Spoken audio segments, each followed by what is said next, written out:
Hello friends, welcome to crazy G K trick. तो दोस्तों, हमारी उत्तर प्रदेश जीके की इस सीरीज़ में हम उत्तर प्रदेश की राज्य व्यवस्था या फिर उत्तर प्रदेश की पॉलिटी को अध्ययन कर रहे थे। और इसके अंतर्गत हमने उत्तर प्रदेश का जो राजनीतिक परिदृश्य है फिर पॉलिटिकल सिस्टम है, इसको अध्ययन कर लिया था। आज का हमारा टॉपिक रहेगा उत्तर प्रदेश का प्रशासनिक परिदृश्य या फिर एडमिनिस्ट्रेशन। तो दोस्तों, जो भी हमारे ये वीडियो लेक्चर रहेंगे वो आपके जितने भी उत्तर प्रदेश के कॉम्पिटिटिव एग्जाम्स होते हैं सभी एग्जाम्स के लिए बहुत ज़्यादा बेनिफिशियल होने वाले हैं। तो हमारे वीडियो को आप अंत तक जरूर देखिएगा, क्योंकि यहाँ पर आपको महत्वपूर्ण थ्योरी सेक्शन और महत्वपूर्ण उससे रिलेटेड क्वेश्चन मिलने वाले हैं। तो लेक्चर को स्टार्ट करने से पहले मैं आपको थोड़ा सा अपडेट दे दूँ। यदि आपको इस टॉपिक की पीडीएफ चाहिए तो आप हमारे क्रेजी जी के ट्रिक के एप्लीकेशन से पीडीएफ को डाउनलोड कर सकते हैं। इसके अलावा वहाँ पर आपको डिफरेंट टाइप के कोर्सेज भी मिल जाएंगे, तो उन कोर्सेज को आप एप्लीकेशन से अवेल कर सकते हैं। तो चलिए, आज का हमारा टॉपिक रहेगा उत्तर प्रदेश का प्रशासनिक परिदृश्य या फिर एडमिनिस्ट्रेशन, है ना। तो पहले हम इसकी पूरी थ्योरी डिस्कस करेंगे और थ्योरी के बाद लास्ट में एक हमारा महत्वपूर्ण एमसीक्यूज का सेक्शन रहने वाला है। चलिए, तो स्टार्ट करते हैं आज का टॉपिक। तो सबसे पहले हम समझते हैं राज्य सचिवालय को। तो देखिए, मंत्री परिषद को परामर्श और कार्यालयी सहायता प्रदान करने के लिए एक राज्य सचिवालय का गठन किया जाता है ना। तो देखिए, राज्य सचिवालय का प्रत्येक राज्य में गठन किया जाता है ना। प्रत्येक राज्य में एक उस राज्य का सचिवालय होता है। और इसका गठन क्यों किया जाता है? मंत्री परिषद को परामर्श देने के लिए और उनको कार्यालयी सहायता प्रदान करने के लिए राज्य सचिवालय का गठन किया जाता है ना। राज्य सचिवालय का हेड कौन होता है? तो मुख्य सचिव यहाँ का हेड होता है। तो देखिए, वस्तुतः मुख्य सचिव सचिवों का प्रमुख होता है तथा सचिवालय के सभी विभाग इसके नियंत्रण में होते हैं। ठीक है, तो जितने भी सचिव रहते हैं सचिवालय में, तो उसमें सबसे ऊपर होता है मुख्य सचिव और ये सचिवालय का भी हेड होता है। मुख्य सचिव राज्य प्रशासन की धुरी है। यह एक आईएएस रैंक का वरिष्ठ या फिर सीनियर अधिकारी होता है। मुख्य सचिव मुख्यमंत्री और मंत्री परिषद के सचिव के रूप में भी कार्य करता है। ठीक है, तो जो मुख्य सचिव होता है इसका बहुत ही इंपॉर्टेंट रोल होता है किसी भी स्टेट के लिए, है ना। किस रैंक का आदमी होता है? आईएएस रैंक का वरिष्ठ अधिकारी होता है। और जो मुख्य सचिव होता है ये मुख्यमंत्री और मंत्री परिषद के सचिव के रूप में भी कार्य करता है। अब हम थोड़ा सचिवालय के कार्य समझ लेते हैं। देखिए, राज्य प्रशासन के पर्यवेक्षण, निर्देशन और नियंत्रण का कार्य करता है राज्य सचिवालय।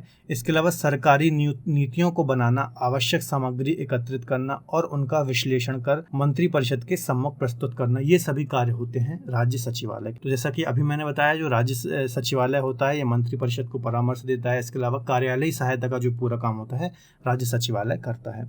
आगे हम देखते हैं प्रशासनिक इकाइयाँ कौन कौन सी हैं उत्तर प्रदेश में। तो देखिए, जिलों की संख्या कितनी है? यहाँ पर 75 है। मंडल या डिवीज़न देखिए तो 18 है। यहाँ पर तहसीलों की संख्या 351 है। नगर निगम यहाँ पर 17 है। सामुदायिक विकास खंड 822 हैं। विशेष क्षेत्र विकास प्राधिकरण 5 है ना। तो ये कुछ फैक्ट हैं यहाँ पर प्रशासनिक इकाइयों से संबंधित, तो आपको थोड़ा याद रखना है। चलिए, अब हम बात करते हैं कार्यकारी विभाग निदेशालय की। तो देखिए, राज्य प्रशासन के प्रमुख 3 अवयव हैं। एक है मंत्री परिषद, एक है सचिव या फिर सचिवालय और एक है कार्यकारी विभाग। तो जो मंत्री परिषद होता है, मंत्री परिषद होती है ना राज्य के, वो राजनीतिक प्रमुख होती है, आपको पता होगा, मुख्यमंत्री और मंत्री परिषद। इसके अलावा जो सचिवालय होता है यहाँ पर प्रशासन का पूरा काम होता है। और जो कार्यकारी विभाग होता है ये निदेशालय होता है। थोड़ी डिटेल समझते हैं। मंत्री परिषद एवं सचिव सचिवालय का संबंध नीति निर्माण से होता है। ठीक है, तो देखिए, मंत्री परिषद और जो सचिव सचिवालय है इसका कार्य क्या है? नीति निर्माण करना। इसके अलावा जो कार्यकारी विभाग है, ये थर्ड वाला है ना, या फिर निदेशालय जिसको हमने बोला था, ठीक है, इसका कार्य क्या है? क्रियान्वयन के लिए प्राथमिक रूप से जिम्मेदारी लेना। ठीक है, तो इसका काम है नीति निर्माण करना और इसका काम है, कार्यकारी विभाग का काम है क्रियान्वयन करना। चलिए, आगे बात करते हैं मंडल, जिला, तहसील और ब्लॉक प्रशासन। तो जो प्रशासन की इकाइयाँ होती हैं किसी भी राज्य में, उसको हम थोड़ा समझते हैं। देखिए, राज्य के विभिन्न विभागों में कार्यात्मक इकाइयाँ नीचे तक फैली हुई हैं और सबके अपने विभाजन के स्तर अलग अलग होते हैं ना। इसको थोड़ा समझते हैं। सामान्य एवं राजस्व प्रशासन में विभागाध्यक्ष के बाद मंडलायुक्त मंडल स्तर पर होता है। इसका काम अपने मंडल में शांति व्यवस्था, राजस्व वसूली तथा अन्य कार्यों को देखना है ना। तो जैसे कि मंडल या फिर डिवीजन लेवल पर एक मंडलायुक्त होता है, फिर जिसको हम कमिश्नर भी बोलते हैं। ठीक है, तो मंडल लेवल पर ये होता है और वरिष्ठ एक आईएएस रैंक का अधिकारी ये होता है। मंडल के नीचे जिलाधिकारी के नेतृत्व में जिले होते हैं और जिले के नीचे तहसील होती है ना। और मंडल के नीचे क्या होता है? जिला होता है एक एक, और जिले का जो हेड होता है वो कौन होता है? कलेक्टर होता है, या फिर हम जैसे जिलाधिकारी भी बोलते हैं। और जिले के नीचे क्या होती है? तहसील होती है। तो ये सारी प्रशासनिक इकाइयाँ हैं। विकास प्रशासन में सबसे नीचे ब्लॉक और ब्लॉक के ऊपर जिला और जिले के ऊपर राज्य स्तरीय विभाग होते हैं ना। तो यही अभी हमने जो समझा, देखिए, सबसे पहले क्या होता है, यहाँ पर मंडल हमने देखा, मंडल के नीचे हमने देखा यहाँ पर जिला होता है, जिले के नीचे यहाँ पर तहसील होती हैं, तहसील के नीचे फिर यहाँ पर ब्लॉक होते हैं, है ना। तो मंडल में यहाँ पर मंडलायुक्त होता है, जिले में यहाँ पर कलेक्टर होता है या फिर जिलाधिकारी होता है, और फिर सबसे नीचे ब्लॉक होता है। ठीक है, तो इस प्रकार से ये पूरा प्रशासन कंट्रोल होता है या फिर चलता है किसी भी राज्य का। चलिए अब हम थोड़ा समझते हैं महाधिवक्ता या फिर एडवोकेट जनरल क्या होते हैं। तो देखिए, राज्य का जो सर्वोच्च विधि अधिकारी होता है उसे हम महाधिवक्ता या फिर एडवोकेट जनरल कहते हैं। ठीक है, जैसे आप केंद्र में देखते हैं महान्यायवादी होता है, आर्टिकल 76 में दिया हुआ है, उसी प्रकार से प्रत्येक राज्यों में एक महाधिवक्ता होता है जो कि राज्य का सर्वोच्च विधि अधिकारी या फिर आप ऐसा बोल सकते हैं सरकार का सबसे ऊपर का वकील होता है ये, है ना। इसकी नियुक्ति कैसे होती है, तो राज्य के जो महाधिवक्ता होते हैं इनकी नियुक्ति राज्यपाल के द्वारा होती है और आर्टिकल 165 में इसको बताया गया है। पदावधि क्या होती है, तो राज्यपाल के प्रसाद पर्यंत ये पद पर धारण रहते हैं। योग्यता की बात की जाए तो वह भारत का नागरिक हो, इसके अलावा 10 वर्ष से अधिक समय से न्यायिक कार्य या फिर जिसे हम इंग्लिश में बोलते हैं जुडिशियल वर्क से जुड़ा हो, और कम से कम 10 वर्षों से उच्च न्यायालय में अधिवक्ता रहा हो। तो इसकी क्वालिफिकेशन होती हैं या फिर योग्यताएं रहती हैं। तो क्या क्या योग्यता है, देखिए 10 वर्ष से अधिक समय तक न्यायिक कार्य से जुड़ा हो, इसके अलावा 10 वर्षों से उच्च न्यायालय में अधिवक्ता या फिर एडवोकेट रहा हो। तो किसी भी व्यक्ति को महाधिवक्ता बनने के लिए ये सारी योग्यताएं होनी चाहिए, है ना। इसके कार्य क्या होते हैं, तो विधि विषयों पर राज्यपाल को सलाह देना, इसके अलावा राज्यपाल द्वारा सौंपे गए विधि संबंधी कार्यों का संपादन करना, है ना। राज्यपाल से मतलब है आप सरकार से समझिए, है ना। ये सरकार को विधि संबंधी मामलों में सलाह देता है, इसके अलावा जो भी कार्य सौंपे जाते हैं विधि या फिर कानून से संबंधित तो उसका ये संपादन करता है। महाधिवक्ता सदनों की बैठकों में भाग ले सकता है और बोल सकता है, किंतु सदन में मतदान नहीं कर सकता। तो ये इंपॉर्टेंट पॉइंट है, यहाँ से कई बार एग्जाम में क्वेश्चन बनता है। जो महाधिवक्ता होता है या फिर एडवोकेट जनरल होता है, यह सदन में वोटिंग कर सकता है या नहीं कर सकता। तो एक बात आपको याद रखनी है, ये सदन में बोल तो सकता है ना, बैठकों में भाग ले सकता है, लेकिन मतदान नहीं कर सकता। तो ये पॉइंट आपको याद रखना है, काफ़ी ज़्यादा इंपॉर्टेंट है, कई बार यहाँ से एग्जाम में क्वेश्चन पूछा जाता है। अब देखिए, अब वर्तमान में जो यहाँ के उत्तर प्रदेश के महाधिवक्ता हैं या फिर एडवोकेट जनरल हैं वो कौन है, तो राघवेंद्र सिंह है। तो ये इंपॉर्टेंट है, आपको थोड़ा याद रखनी है। चलिए अब हम बात करते हैं न्यायपालिका की। तो देखिए, न्यायपालिका नागरिकों के अधिकारों का रक्षक और संविधान का सजग प्रहरी होता है। न्यायपालिका शासन का तीसरा अंग होता है ना। आपको पता ही होगा, एक विधायिका होती है, एक कार्यपालिका होती है और एक न्यायपालिका होती है। तो ये शासन या फिर सरकार के 3 अंग होते हैं। इसका मुख्य कार्य विधि की व्याख्या करना है। इसके अलावा यह विधायिका और कार्यपालिका पर तब नियंत्रण स्थापित करती है जब ये निकाय संविधान के विपरीत कार्य कर रहे हैं ना। तो इसके एक मुख्य कार्य, एक तो आपको पता ही होगा, आपके न्याय के लिए न्यायपालिका कार्य करती है। इसके अलावा इसके जो मुख्य कार्य की बात की जाए तो विधि और लॉ की व्याख्या करना, अर्थात जो संविधान में चीज़ें लिखी हुई हैं और कहीं पर ऐसा डिस्प्यूट होता है तो उसको ये संविधान की व्याख्या करती है। इसके अलावा विधायिका और कार्यपालिका पर नियंत्रण स्थापित करने से मतलब ये है कि यदि विधायिका और कार्यपालिका, है ना, संविधान के विपरीत कार्य कर रही हैं तो उसको ये नियंत्रित भी करती है ना। ये बॉडी 3 जो होती हैं इनको बनाया ही इस प्रकार से गया है कि इनमें से कोई भी जो एक अंग है वो बहुत ज़्यादा पावरफुल ना हो जाए और एक अंग दूसरे पर नियंत्रण स्थापित कर सके। प्रदेश की न्याय व्यवस्था 2 स्तरों पर कार्य करती है। तो एक है उच्च न्यायालय और एक है अधीनस्थ न्यायालय, है ना।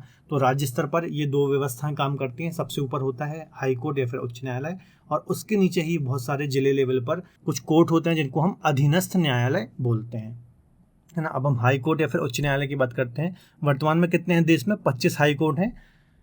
तो देखिए, संविधान के भाग 6 के अनुसार या फिर पार्ट 6 के अकॉर्डिंग प्रत्येक राज्य में एक उच्च न्यायालय की व्यवस्था की गई है। आर्टिकल 214 के अकॉर्डिंग प्रत्येक उच्च न्यायालय का जो गठन होता है ना, इसमें क्या होता है, एक मुख्य न्यायाधीश होता है, इसके अलावा अन्य न्यायाधीश यहाँ पर होते हैं ना। तो हर राज्य में इस प्रकार से सिस्टम चलता है।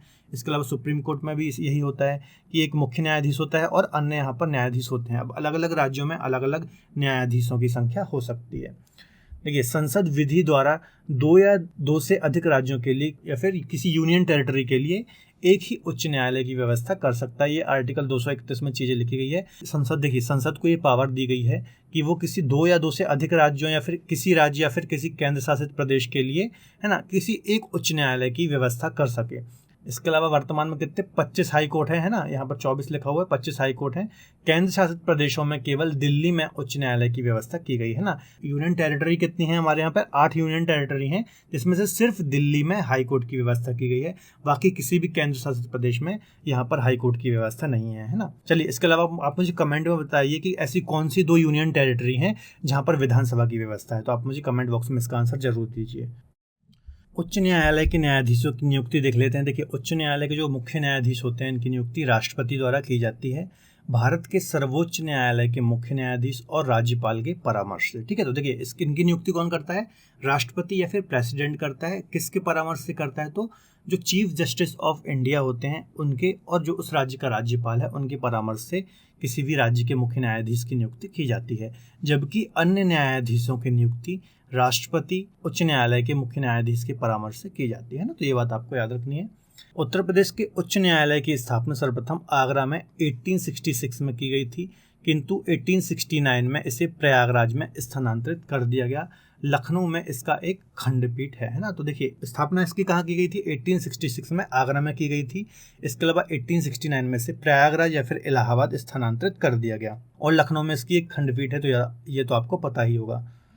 प्रयागराज उच्च न्यायालय में न्यायाधीशों की कुल संख्या 160 है, जो कि देश में अन्य सभी उच्च न्यायालयों की संख्या में सबसे अधिक है। देखिए अभी मैंने आपको बताया था कि जितने भी हाई कोर्ट होते हैं वहाँ पर जो न्यायाधीश होते हैं उनकी संख्या अलग अलग होती है। तो सबसे ज़्यादा यदि देश में किसी उच्च न्यायालय में न्यायाधीश हैं तो वो प्रयागराज उच्च न्यायालय में है, 160 न्यायाधीश। इलाहाबाद उच्च न्यायालय के प्रथम मुख्य न्यायाधीश वाल्टर मॉर्गन थे, है ना। ये कब से कब तक थे? 1866 से लेकर 1871 तक इनका कार्यकाल था। इसके अलावा स्वतंत्रता के पश्चात प्रथम जो मुख्य न्यायाधीश थे वो थे विधु भूषण मलिक। ये 1947 से 1955 तक उत्तर प्रदेश के मुख्य न्यायाधीश रहे हैं ना। तो ये आपको दोनों फैक्ट याद रखना है, इंपॉर्टेंट है। देखिए उच्च न्यायालय राज्य में अपील करने का सर्वोच्च न्यायालय नहीं है। राज्य सूची के संबंधित विषयों में भी उच्च न्यायालय के निर्णयों के विरुद्ध उच्चतम न्यायालय में अपील की जा सकती है ना। तो आपको पता ही होगा जो उच्च न्यायालय होता है ये सर्वोच्च अपीलीय न्यायालय नहीं है, बल्कि उच्चतम न्यायालय या फिर सर्वोच्च न्यायालय होता है, जो कि केंद्र में दिल्ली में है। तो वहां पर अपील की जा सकती है उच्च न्यायालय के जितने भी फैसले हैं उनके अगेंस्ट जाकर के, है ना। तो ये चीज आपको पता ही होगी। चलिए अब हम बात करते हैं अधीनस्थ न्यायालय की। तो उच्च न्यायालय के अधिकार क्षेत्र में कई अधीनस्थ न्यायालय कार्य करते हैं, जैसे कि जिला न्यायालय होते हैं, सेशन न्यायालय होते हैं, परिवार न्यायालय होते हैं, उत्तर प्रदेश राज्य विधिक सेवा प्राधिकरण होते हैं, विधिक सेवा समितियां होती हैं। ठीक है, देखिए जिला न्यायालय या फिर डिस्ट्रिक्ट कोर्ट क्या होते हैं? उत्तर प्रदेश को 75 न्यायिक जिलों में बांटा गया है और प्रत्येक जिले का नियंत्रण जिला न्यायाधीश के माध्यम से होता है ना। तो जिले में जो भी कोर्ट होता है तो उसका एक डिस्ट्रिक्ट जज, जिला जज होता है। ठीक है, प्रत्येक जिले में एक जिला न्यायाधीश होता है जो कि दीवानी और फौजदारी दोनों मामले देखता है ना। दीवानी मतलब सिविल और फौजदारी मतलब क्रिमिनल। ठीक है, जब दीवानी मामले देखता है तो उसे जिला न्यायाधीश बोलते हैं, और जब वो क्रिमिनल केसेस देखता है तो उसे हम सत्र न्यायाधीश बोलते हैं। ये अंतर होता है, तो आपको याद रखना है। जिला जज एवं अतिरिक्त जिला सेशन जज की नियुक्ति उच्च न्यायालय के परामर्श से राज्यपाल के द्वारा की जाती है। ठीक है, तो जो जिला जज होते हैं, इसके अलावा अतिरिक्त सेशन जज होते हैं, इनकी जो नियुक्ति होती है उच्च न्यायालय के परामर्श से राज्यपाल के द्वारा की जाती है। तो ये पॉइंट भी आपको याद रखना है। उत्तर प्रदेश में न्यायिक सेवा 2 भागों में विभाजित किया गया है।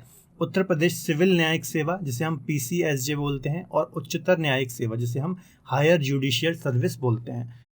उत्तर प्रदेश सिविल न्यायिक सेवा के अंतर्गत मुंसिफ मजिस्ट्रेट एवं लघुवाद न्यायाधीश आते हैं ना। तो जो पहला वाला ये है उत्तर प्रदेश सिविल न्यायिक सेवा, इसमें कौन कौन से मजिस्ट्रेट आते हैं? मुंसिफ मजिस्ट्रेट और लघुवाद न्यायाधीश आते हैं। ठीक है, उत्तर प्रदेश उच्चतर न्यायिक सेवा के अंतर्गत सिविल एंड सेशन जज, वर्तमान में जिसे हम एडिशनल डिस्ट्रिक्ट सेशन जज बोलते हैं, ये आते हैं ना। तो ये सेकंड वाले में एडिशनल डिस्ट्रिक्ट सेशन जज आते हैं। उत्तर प्रदेश के विभिन्न जनपदों में जिला तथा सत्र न्यायाधीश, लघुवाद न्यायाधीश, सिविल जज सीनियर डिवीजन और सिविल जज जूनियर डिवीजन के न्यायालय स्थापित किए गए। ठीक है, तो ये अलग अलग जिलों में या फिर अलग अलग जनपदों में या अलग अलग न्यायालय और न्यायाधीश, अलग अलग न्यायालय यहाँ पर स्थापित किए गए हैं। अब हम बात करते हैं पारिवारिक कोर्ट या फिर फैमिली कोर्ट की। तो उत्तर प्रदेश के सभी मंडलीय मुख्यालयों में अधिनियम 1985 के अंतर्गत एक एक पारिवारिक न्यायालय की स्थापना की गई है। ठीक है, तो जितने भी मंडलीय मुख्यालय हैं या फिर डिवीजन के मुख्यालय हैं वहाँ पर अधिनियम जो 1985 का है, तो एक एक पारिवारिक न्यायालय की या फिर फैमिली कोर्ट की स्थापना की गई है। पारिवारिक न्यायालय में विवाह संबंधी, भरण पोषण संबंधी, पति पत्नी से विवाह के संबंधित मामले जो होते हैं, इसके अलावा बच्चों के संरक्षण के मामले होते हैं, मतलब परिवार से रिलेटेड जो भी मामले होते हैं वो उन सब का जो निपटारा होता है या फिर डिसीजन होता है वो इन कोर्ट में होता है। वर्तमान में लखनऊ और कानपुर नगर में 2-2 पारिवारिक न्यायालय कार्यरत हैं। अभी देखिए यहाँ पर हमने देखा था कि प्रत्येक जो मंडलीय मुख्यालय है वहाँ पर एक एक पारिवारिक न्यायालय है, लेकिन लखनऊ और कानपुर में 2-2 पारिवारिक न्यायालय हैं। तो ये एक इम्पॉर्टेंट फैक्ट हो जाता है, आपको याद रखना है। चलिए लोक अदालत की बात करते हैं या फिर पब्लिक कोर्ट की बात करते हैं। वर्तमान समय में उत्तर प्रदेश के सभी जिलों में 3-3 स्थायी लोक अदालतें कार्य कर रही हैं। लोक अदालत की व्यवस्था भारतीय संविधान के 42वें संविधान संशोधन अधिनियम 1976 है ना, जिसे हम लघु संविधान की संज्ञा भी देते हैं, काफ़ी इंपॉर्टेंट संविधान संशोधन है, तो आपको याद रखना है, द्वारा नीति निर्देशक तत्व या फिर जिसे हम डीपीएसपी बोलते हैं, में एक नया अनुच्छेद 39A या फिर 39 का जोड़कर समाज के कमजोर वर्गों के लिए निःशुल्क विधिक सहायता की व्यवस्था का प्रावधान करता है ना। तो जो देखिए ये लोक अदालत का कॉन्सेप्ट आया है ना, ये किस लिए आया है, जो कमजोर वर्ग के लोग हैं जैसे एसटी, एससी, ओबीसी या फिर आर्थिक रूप से कमजोर हैं, उनको निःशुल्क विधिक सहायता या फिर लॉ की सहायता के लिए ये प्रावधान या फिर जो लोक अदालतें हैं उसका प्रावधान किया गया है। तो 42वें संविधान संशोधन के द्वारा आर्टिकल 39 का जोड़ा गया था या 39A जोड़ा गया था, ये इंपॉर्टेंट है, आपको याद रखना है। आगे बात करते हैं उत्तर प्रदेश राज्य विधिक सेवा प्राधिकरण के बारे में या फिर Uttar Pradesh state legal service authority के बारे में। देखिए, प्रदेश में समाज के कमजोर वर्गों एवं आर्थिक रूप से जो असहाय व्यक्ति होते हैं, इनको मौलिक अधिकारों की सुरक्षा सुनिश्चित करने के लिए निःशुल्क विधिक सेवा सलाह राज्य विधिक सेवा प्राधिकरण के द्वारा उपलब्ध कराई जाती है ना। तो देखिए, प्रदेश के जो भी जितने भी समाज है उसमें जो भी कमजोर वर्ग हैं, इसके अलावा आर्थिक रूप से जो असहाय व्यक्ति हैं, है ना, इनके मौलिक अधिकारों को सुरक्षित करने के लिए एवं इनको निःशुल्क या फिर फ्री विधिक सेवा और सलाह उपलब्ध कराने के लिए राज्य विधिक सेवा प्राधिकरण का गठन किया गया है। प्रदेश सरकार ने 1987 में विधिक सेवा प्राधिकरण अधिनियम 1987 का गठन किया। इस अधिनियम के द्वारा उत्तर प्रदेश राज्य विधिक सेवा प्राधिकरण राज्य स्तर पर, जिला विधिक सेवा प्राधिकरण जिला स्तर पर तथा तहसील विधिक सेवा प्राधिकरण तहसील स्तर पर गठित किए गए, है ना। तो इस अधिनियम के द्वारा राज्य स्तर पर, जिले स्तर पर और तहसील स्तर पर ये अलग अलग विधिक सेवा प्राधिकरण गठित किए गए। 1986 में उत्तर प्रदेश न्यायिक प्रशिक्षण और अनुसंधान संस्थान की स्थापना लखनऊ में की गई। तो ये फैक्ट निकल के आया है, आपको याद रखना है, न्यायिक प्रशिक्षण और अनुसंधान संस्थान है ना, जिसकी स्थापना 1986 में हुई थी। इसकी स्थापना कहाँ की गई है, तो लखनऊ में की गई है। चलिए आगे बात करते हैं लोकपाल और लोकायुक्त की। देखिए, लोकपाल तथा लोकायुक्त अधिनियम 2013 के तहत केंद्र के लिए लोकपाल तथा राज्यों के लिए लोकायुक्त संस्था की व्यवस्था की गई है। तो जो लोकपाल तथा लोकायुक्त अधिनियम आया था 2013 में, इसके तहत केंद्र के लिए लोकपाल और राज्यों के लिए लोकायुक्त संस्थाओं की व्यवस्था की गई है। 1 जनवरी 2014 को राष्ट्रपति ने इसे अपनी सहमति दे दी थी और 14 जनवरी 2014 से यह अधिनियम लागू हो गया था। तो ये भी आपको याद रखना है ना, राष्ट्रपति ने इसको अपनी अनुमति कब दी थी, 1 जनवरी 2014 को, और 16 जनवरी 2014 से ये लागू हो गया था। देखिए, देश के जो पहले लोकपाल हैं वो कौन है, तो पिनाकी चंद्र घोष हैं, ये उनकी फोटो है, आपको याद रखना है, काफ़ी इंपॉर्टेंट है क्योंकि ये पहले लोकपाल हैं देश के। अब हम बात करते हैं लोकायुक्त की। तो उत्तर प्रदेश सरकार के द्वारा 1975 में उत्तर प्रदेश लोकायुक्त तथा उप लोकायुक्त अधिनियम 1975 पारित किया गया। लोकायुक्त संगठन स्थापित करने का जो मूल उद्देश्य है, राज्य के उच्चतम स्तर से लेकर के निम्न स्तर तक के अधिकारों के दुरुपयोग, भ्रष्टाचार, कदाचार संबंधी शिकायतों एवं अभिकथनों का अन्वेषण करना और राज्य सरकार को इस संबंध में अपनी संस्तुति भेजना। देखिए, लोकायुक्त और जो लोकपाल होता है, इनको गठित करने का उद्देश्य क्या है कि जो भी करप्शन होता है निचले लेवल से लेकर के ऊपरी स्तर तक का जो भी करप्शन या फिर भ्रष्टाचार देखने को मिलता है ना, तो उस पर लगाम लगाना या फिर उसको कंट्रोल करना इसका मुख्य उद्देश्य है। इस अधिनियम के तहत उत्तर प्रदेश के प्रथम लोकायुक्त न्यायमूर्ति विश्वंभर दयाल को नियुक्त किया गया था। कब किया गया था, 14 सितंबर 1977 को। तो ये भी इंपॉर्टेंट पॉइंट है, आपको याद रखना है। प्रदेश के जो पहले लोकायुक्त थे वो कौन थे, न्यायमूर्ति विश्वंभर दयाल। आगे बात करते हैं उत्तर प्रदेश लोक सेवा प्राधिकरण की। तो सन 1976 में उत्तर प्रदेश सरकार द्वारा सरकारी कर्मचारियों को शीघ्र एवं सस्ता न्याय दिलाने के लिए या फिर इसके उद्देश्य उत्तर प्रदेश लोक सेवा प्राधिकरण की स्थापना की गई। ठीक है, तो इसकी स्थापना क्यों की गई है, 1976 में की गई है। सरकारी कर्मचारी जो भी होते हैं इनको शीघ्र और सस्ता न्याय दिलाने के लिए इसकी स्थापना की गई है। एक है उत्तर प्रदेश राज्य सूचना आयोग। तो सूचना का अधिकार जो आया था अधिनियम 2005 में, है ना, राइट टू इन्फॉर्मेशन आपको पता ही होगा, 2005 में आया था, कि धारा 15 के तहत राज्य सरकार द्वारा 14 सितंबर 2005 को राज्य सूचना आयोग का गठन किया गया। तो काफ़ी इंपॉर्टेंट डेट है, आपको याद रखना है। राज्य सूचना आयोग का गठन कब हुआ था, सीधा सा एग्जाम में क्वेश्चन बन जाएगा। राज्य मुख्य सूचना आयुक्त तथा राज्य सूचना आयुक्त का कार्यकाल 5 और 65 वर्ष का होता है। ठीक है, ये भी पॉइंट आपको याद रखना है। उत्तर प्रदेश के प्रथम जो मुख्य सूचना आयुक्त थे वो कौन थे, न्यायमूर्ति M.A. खान, है ना, उत्तर प्रदेश के पहले मुख्य सूचना आयुक्त थे। ठीक है, चलिए अब आप मुझे कमेंट में बताइए जो वर्तमान में उत्तर प्रदेश के सूचना आयुक्त हैं वो कौन है, तो आप मुझे कमेंट बॉक्स में बताइए। तो चलिए अब हम इससे संबंधित महत्वपूर्ण क्वेश्चन को यहाँ पर डिस्कस करते हैं। तो पहला क्वेश्चन है, उत्तर प्रदेश में लोकायुक्त का पद कब सृजित किया गया? तो इसका आंसर हो जाएगा ए 1975 या फिर 1975 में सृजित किया गया है ना। विश्वम्भर दयाल उत्तर प्रदेश के पहले लोकायुक्त थे। दूसरा क्वेश्चन है, उत्तर प्रदेश का लोकायुक्त अपना प्रतिवेदन प्रस्तुत करता है। तो किससे प्रस्तुत करता है? तो राज्यपाल को प्रस्तुत करता है अपना प्रतिवेदन। अगला क्वेश्चन है, इसमें से कौन राज्य का कानूनी सलाहकार होता है? तो जो महाधिवक्ता होते हैं ये राज्य के प्रमुख कानूनी सलाहकार होते हैं ना। जैसे केंद्र में महान्यायवादी होते हैं वैसे ही राज्य में महाधिवक्ता होते हैं। अगला क्वेश्चन है, राज्य सचिवालय का प्रशासनिक अध्यक्ष कौन होता है? तो जो मुख्य सचिव होता है ना, वो सभी विभागों का या फिर एक प्रकार से बोला जाए तो पूरा जो राज्य सचिवालय होता है इसका प्रमुख होता है, और अलग अलग जितने भी विभाग होते हैं है ना उसमें सबसे ऊपर मुख्य सचिव होता है। इसके अलावा अलग अलग जितने भी विभाग के सचिव होते हैं उसमें सबसे ऊपर मुख्य सचिव होता है। अगला क्वेश्चन है, निम्न में से कौन सा सचिवालय का कार्य है? सरकारी नीतियों को बनाना, राज्य सरकार की पर्यवेक्षण, निर्देशन, नियंत्रण का कार्य, आवश्यक सामग्री एकत्रित करना और उनका विश्लेषण करना। ठीक है, तो ये सभी जितने भी कार्य हैं ये राज्य के सचिवालय के द्वारा किए जाते हैं। तो ये डी आंसर इसका बिल्कुल सही हो जाएगा। अगला क्वेश्चन है, राज्य प्रशासन के 3 अवयव में से कौन सा शामिल नहीं है? तो राज्य के जो 3 अवयव मैंने बताए थे उसमें से कौन सा शामिल नहीं है? तो इसका आंसर हो जाएगा, देखिए, मंत्रिपरिषद शामिल है, राज्य सचिवालय भी शामिल है, इसके अलावा जो लोकायुक्त है ये शामिल नहीं होता और कार्यकारी विभाग भी शामिल होता है। तो इसका सी आंसर हो जाएगा, लोकायुक्त इसमें राज्य के अवयव में शामिल नहीं होता। 3 अवयव मैंने आपको बताए थे, मंत्रिपरिषद, सचिवालय और कार्यकारी विभाग। चलिए आगे डिस्कस करते हैं, नीति निर्माण से संबंधित है। तो देखिए, नीति निर्माण से मैंने आपको बताया था जो 3 अवयव बताए थे उसमें मंत्रिपरिषद नीति निर्माण करती है और राज्य सचिवालय है ना। तो ए बी इसका आंसर हो जाएगा, डी इसका आंसर बिल्कुल सही हो जाएगा। ये ऑलरेडी देखिए एग्जाम में आए हुए क्वेश्चन है तो ऑलरेडी इंपॉर्टेंट है ना। तो इसका आंसर डी हो जाएगा, ए और बी दोनों। महाधिवक्ता की नियुक्ति से संबंधित प्रावधान किस अनुच्छेद में दिया गया है? तो जो महाधिवक्ता होता है राज्य का सबसे बड़ा विधि अधिकारी होता है। आर्टिकल 165 में महाधिवक्ता के बारे में बताया गया है। इसके अलावा ये राज्यपाल के प्रसाद पर्यंत पद पर रहता है, अपनी रिपोर्ट भी राज्यपाल को देता है ना। और केंद्र में इसके ही जैसा कौन होता है? न्यायवादी होता है, महान्यायवादी होता है। आर्टिकल 76 में महान्यायवादी के बारे में चीज़ें बताई गई हैं। अगला क्वेश्चन है, राज्य के महाधिवक्ता की नियुक्ति किसके द्वारा की जाती है? तो इसका आंसर हो जाएगा बी, राज्यपाल के द्वारा महाधिवक्ता की नियुक्ति की जाती है। नेक्स्ट क्वेश्चन है, निम्नलिखित में से कौन सा महाधिवक्ता के संबंध में गलत है?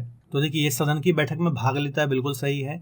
यह सदन की बैठक में बोलता है, ये भी सही है। सदन में मतदान करता है, ये बिल्कुल गलत पॉइंट है। तो इसका आंसर सी हो जाएगा, है ना। ये जब मैं आपको ये महाधिवक्ता के बारे में ये पॉइंट समझा रहा था तब मैंने आपको बताया भी था कि यहाँ से एग्जाम में बहुत ज़्यादा क्वेश्चन पूछे जाते हैं। और देखिए, ये आया भी है, यूपी PCS 2001 है, यहाँ पे एग्जाम में क्वेश्चन ये आया था।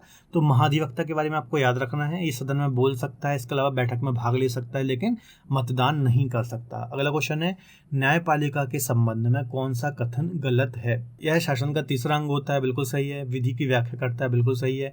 विधायिका और न्यायपालिका को नियंत्रित करता है, यह भी बिल्कुल सही है। तो तीनों ऑप्शन सही है, तो डी आंसर हो जाएगा, इनमें से कोई नहीं। अगला क्वेश्चन है, उच्च न्यायालय का प्रावधान संविधान के किस अनुच्छेद में या फिर आर्टिकल में किया गया है? तो article a, option A 214 article में उच्च न्यायालय का प्रावधान किया गया है ना। इसमें क्या बोला गया है? सभी राज्यों में एक उच्च न्यायालय की व्यवस्था की जाएगी। अगला क्वेश्चन है, किस केंद्र शासित प्रदेश में उच्च न्यायालय की स्थापना की गई है? तो ये भी मैंने आपको बताया था, दिल्ली जो है यहाँ पर एकमात्र ऐसा केंद्र शासित प्रदेश है जहाँ पर हाई कोर्ट या फिर उच्च न्यायालय की व्यवस्था की गई है। अगला क्वेश्चन है, उच्च न्यायालय के न्यायाधीश की नियुक्ति कौन करता है? तो इसका आंसर हो जाएगा सी, राष्ट्रपति उच्च न्यायालय के न्यायाधीश की नियुक्ति करता है। अगला क्वेश्चन है, उत्तर प्रदेश में उच्च न्यायालय की स्थापना कब की गई थी? तो इसका आंसर हो जाएगा डी, 1866 में यहाँ पर की गई थी और 1861 में इसका अधिनियम आया था। आपको ये चीज़ें पता ही होंगी।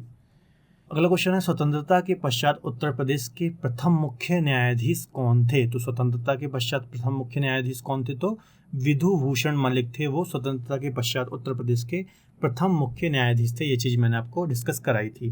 अगला क्वेश्चन है, निम्न में से किस स्थान पर प्रदेश में खंडपीठ की स्थापना की गई है? तो इसका आंसर हो जाएगा डी, लखनऊ में खंडपीठ की स्थापना की गई है ना। इसका मुख्यालय कहाँ पर है? प्रयागराज या फिर इलाहाबाद में हमारा हाईकोर्ट है, उसका एक खंडपीठ लखनऊ में है। अगला क्वेश्चन है, अधीनस्थ न्यायालय में कौन सा शामिल है? तो देखिए, जिला न्यायालय होता है, पारिवारिक न्यायालय होता है, विधि सेवा समितियां होती हैं। तो डी आंसर इसका सही हो जाएगा, ये सभी अधीनस्थ न्यायालय के अंतर्गत आते हैं। चलिए अगला क्वेश्चन है, जिला न्यायालय के अतिरिक्त जिला सेशन जज की नियुक्ति किसके द्वारा की जाती है? तो इसका आंसर हो जाएगा डी, राज्यपाल के द्वारा की जाती है ना। देखिए, जिला जज के अतिरिक्त जो जिला सेशन जज होते हैं उनकी नियुक्ति भी राज्यपाल के द्वारा की जाती है। अगला क्वेश्चन है, प्रदेश के किस नगर में 2 पारिवारिक न्यायालय की स्थापना की गई है ना। तो ये चीज़ जब मैं आपको डिस्कस करा रहा था तब मैंने आपको बताया था, लखनऊ और कानपुर है ना, ये 2 जो डिस्ट्रिक्ट हैं या फिर यहाँ पर 2 पारिवारिक न्यायालय की व्यवस्था की गई है। इसके अलावा जितने भी मंडल हैं वहाँ पर एक पारिवारिक न्यायालय है, लेकिन लखनऊ और कानपुर में 2 पारिवारिक न्यायालय की व्यवस्था की गई। तो डी आंसर इसका बिल्कुल सही हो जाएगा, ए और बी दोनों। अगला क्वेश्चन है, लोक अदालत की व्यवस्था भारतीय संविधान के किस अधिनियम के तहत की गई है? तो इसका आंसर हो जाएगा डी, है ना। 42वें संविधान संशोधन 1976 के अनुसार निःशुल्क जो भी ऐसे लोग जो कि आर्थिक रूप से सक्षम नहीं है, इसके अलावा पिछड़े हुए हैं, तो उनको निःशुल्क सहायता प्रदान करने के लिए लोक अदालत की व्यवस्था की गई है 42वें संविधान संशोधन 1976 के द्वारा। अगला क्वेश्चन है, उत्तर प्रदेश में न्यायिक प्रशिक्षण एवं अनुसंधान संस्थान की स्थापना कहाँ पर की गई है? तो इसका आंसर हो जाएगा सी, लखनऊ में की गई है। अगला क्वेश्चन है, भारत के पहले लोकपाल किसे नियुक्त किया गया? तो इसका आंसर हो जाएगा सी, पिनाकी चंद्र घोष को किया गया। लास्ट क्वेश्चन है हमारा, उत्तर प्रदेश के प्रथम लोकायुक्त कौन थे? तो इसका आंसर हो जाएगा बी, विश्वंभर दयाल उत्तर प्रदेश के प्रथम लोकायुक्त थे। तो दोस्तों, ये थे हमारे 24 महत्वपूर्ण MCQs क्वेश्चन जो कि ऑलरेडी एग्जाम में आए हुए हैं और काफ़ी ज़्यादा इंपॉर्टेंट हैं और आगे भी इन क्वेश्चंस के आने की संभावना है। तो दोस्तों, यदि आपको आज का वीडियो लेक्चर पसंद आए तो प्लीज़ वीडियो को लाइक करें, इसके अलावा अपने दोस्तों के साथ शेयर करें। इसके अलावा यदि आपको इस टॉपिक की PDF चाहिए तो आप हमारे क्रेजी जी के ट्रिक के एप्लीकेशन से PDF को डाउनलोड कर सकते हैं। मिलते हैं अगले लेक्चर में, तब तक के लिए बहुत बहुत धन्यवाद।